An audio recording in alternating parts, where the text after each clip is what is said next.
What's up, everybody? It's Gingy. Okay, guys. I want to share my Bible study that I was in last night by myself. It was me and the Holy Spirit. Before I was going to bed, I got into my Bible and I was reading.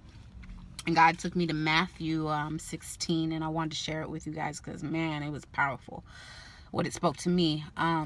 Matthew 16, verse 17. Or actually, let's go down a little bit further. Matthew 16, verse 21. It says, "From this time on, Jesus began to explain to his disciples that he must go to Jerusalem and suffer many things at the hands of the elders, the chief priests, and the teachers of the law, and that he must be killed on the third day and be risen to life." Okay, and then number 22. Peter took him aside, so he took Jesus aside and began to rebuke Jesus. He said, "Never, Lord," he said, "this shall never happen to you." And Jesus turned and said to Peter, "Get behind me, Satan. You are a stumbling block to me. You do not have it in mind the concerns of God, but merely human concerns." And at first when I read this, I was like, "Hey, Jesus, that was rough." Like, I was kind of sympathetic towards Peter because I was like, he just genuinely loves Jesus and he cares for him and he just doesn't want him to die and because he loves him. But then as I was sitting there and I was meditating on these scriptures, Peter's mindset was thinking about the me. He wasn't thinking about the we. He was thinking about what he wanted, but he wasn't thinking about what he needed. And it really ministered to me because what if God would have said, or what if Jesus would have said, "All right, Peter, you're right, I'll stay." And he never would have died on the cross for us. Peter never would have made it into heaven. He was going off of his fleshly desires. And he even says right here, when Jesus, he said, "Get behind me, Satan. You are a stumbling block to me." Right there, it even showed when he said, "You are a stumbling block to me," that Jesus was, he was literally in our flesh, and he's battling with the fact that, and it talks about it when he's in the garden and he prays to God and he's crying, he's sweating blood, and he's saying, "If you could take this cup from me, God, take it from my hand so I don't have to drink from it." He really didn't want to die on that cross, but he knew what he had to do, the sacrifice that had to be made. And he said, "You are a stumbling block to me." That meaning it's hard. Stop. Get behind me. He's like, you don't have in mind the concerns of God, but merely of human concerns, merely of flesh. You're going off what you think you need. You're going off what you want, but you are not going off what you need.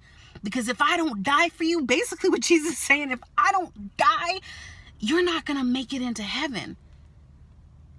I'm doing all this for you. You're not seeing it. And this took me to, you guys, we really have to think of how many times in the past we thought we really wanted something and we thought we needed it because it made us feel good. It made us feel it was just amazing, and we just didn't want anything else except that. And then over time, we made the decisions, and come to find out that wasn't really a good decision we should have made. And we're just like, man, I wish I would have just obeyed my parents. I wish I would have just listened to my parents. I wish I wouldn't have gone out with my friend that night. I wish I wouldn't have slept with this person. I wish I wouldn't have did this and that. So many times, if we would have just obeyed and not went off of our feelings, but went off of what we needed. And it really took me to really thinking about, Peter was focused on a lifetime. He was thinking of a lifetime. He wasn't thinking about eternity.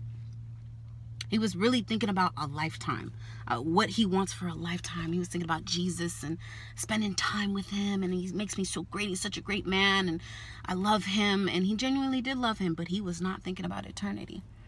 And a lot of the choices that we make, we're not even thinking lifetime. We're just thinking about tomorrow, right now. But how many times do we think about just a lifetime, but we're not thinking about eternity? So I really just want to spark you guys to really get into your word and study this verse, because this is amazing, and it ministered to me so much, because he really took Jesus aside and started rebuking him and saying, "Never, Lord, this would never happen to you." And the thing is, he overlooked what Jesus had said. Because remember, it says in verse 21, it says, from that time on, Jesus began to explain to his disciples that he must go to Jerusalem and suffer many things at the hands of the elders, the chief priests, and the teachers of the law, and that he must be killed. And on the third day, he be raised to life. Peter jumped over the last part. He would be raised back to life. Peter jumped all over that, just ignored what the blessing was coming from, that Jesus would be coming back to life. And he was like, no, it's not going to happen. I don't even want to hear it. He blocked that out.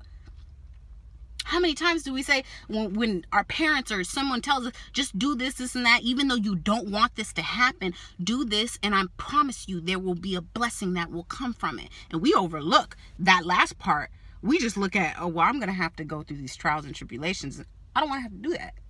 Or I don't want anybody to have to do that. Even though there's going to be consequences or actions or whatever it may be, I don't want to have to go through that. So I'm not even going to look at the end result, even though it may be better than what the end result would be if we were just going off of what we wanted. So I encourage you guys, get into your word, be obedient.